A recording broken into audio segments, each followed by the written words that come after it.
नमस्ते आदरणीय दर्शकवृन्द, यहाँहरू हेरिरहनु भएको छ ताती मिडियाको युट्युब च्यानल ताती मिडिया, त्यसैगरी ताती मिडियाकै फेसबुक पेज ताती मिडिया र वेबसाइट tadimedia.com यहाँहरू हेर्दै हुनुहुन्छ। साँच्चैकै हामीलाई हेरेर सल्लाह सुझाव पनि दिन यहाँहरूलाई अनुरोध गर्न चाहे।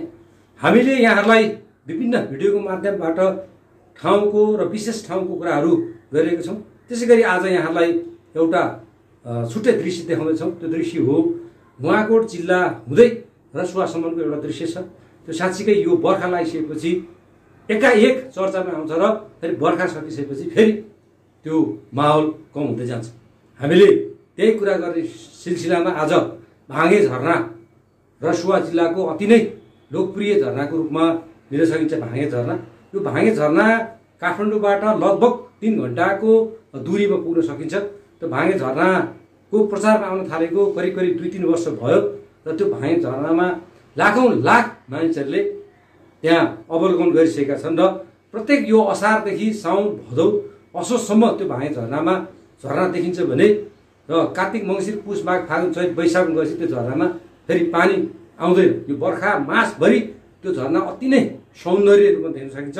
जहाँ त्रिशुलीको किनारै किनार त्यहाँ पुग्न सकिन्छ भने रसुवा जिल्लाले र त्यो विशेष गरी उत्तर गया गाउँपालिकाले त्यसलाई अहिले एकदम संरक्षण गरिरहेको छ र विशेष गरी रसुवा जिल्लाकै एउटा पर्यटकीय हिसाबले त्यो ठाउँलाई अति नै लोकप्रियको रूपमा पहिचान बनाउन सफल भएको यो भाँगे झरना जो कोही गइरहनु भएको छ त्यहाँ साँच्चीकै एउटा अनुभूति र त्यहाँको मनोरम दृश्य देखेर मान्छेहरू अति नै त्यहाँ प्रभावित भएको पनि यहाँलाई हामी जानकारी गराउँछौँ।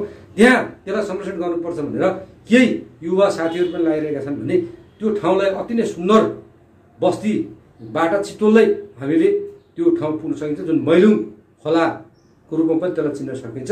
त्यसको तल तादी खोला यता जाँदा तादी हुँदै त्रिशुली भएर त्यो मैलुङसम्म पुग्नुपर्ने हुन्छ भने त्यो त्रिशुलीको हरेक ठाउँहरूमा यहाँले देख्न सक्नुहुन्छ त्यहाँ हाइड्रो पावरहरू निर्माण भइरहेको छ। मैलुङ खोलामा पनि हाइड्रो पावरहरू बनिरहेको छ। तर विशेष गरी यो 3 देखि 4 महिना चाहिँ त्यहाँ झरनाले अति नै आकर्षित रूपमा एउटा रूप लिएको छ।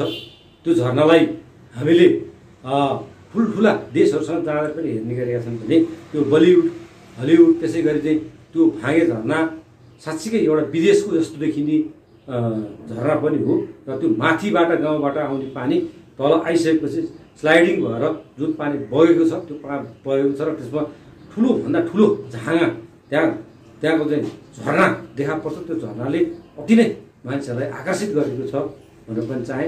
तपाईँहरू पनि काठमाडौँ हुनुहुन्छ भने रसुवा नुवाकोट वा कुनै पनि ठाउँमा हुनुहुन्छ भने देश तथा विदेशमा हुनुहुन्छ भने भाँगे झरना यहाँहरूलाई प्रचारको रूपमा अहिले छ। आउँदा जाँदा त्यो भाँगे झरना अवश्य पनि यहाँहरूले हेर्नुहोला। भाँगे झरना साँच्चीकै अहिले पछिल्लो चरणमा लोकप्रिय छ। नुवाकोटमा पनि विभिन्न झरनाहरू छन्, तैपनि नुवाकोटका झरनाहरूलाई पनि व्यवस्थित गर्ने गाउँपालिकाहरूले गरेको छ। त्यसै गरी यो फुङफुङ झरना, लौके झरना, त्यसै गरी यता शिवपुरीको झरना, घ्याङखेतीका झरनाहरू पनि छन्। ती झरनाहरूलाई पनि व्यवस्थित गर्न सक्यो भने एकैचोटि 3-4वटा झरनाहरू हेर्न 5वटा झरनाहरू सकिन्छ। त्यसै गरी फुङफुङ झरना हेर्न जाने क्रममा यी झरनाहरूलाई पनि हेर्न सकिन्छ।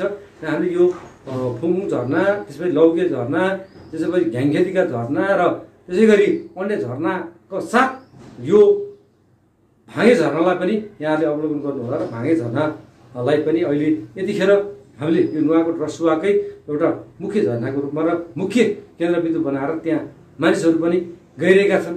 ती जाने व्यक्तिहरू साँच्चै त्यो झरना देखेर एकदम प्रभावित छ।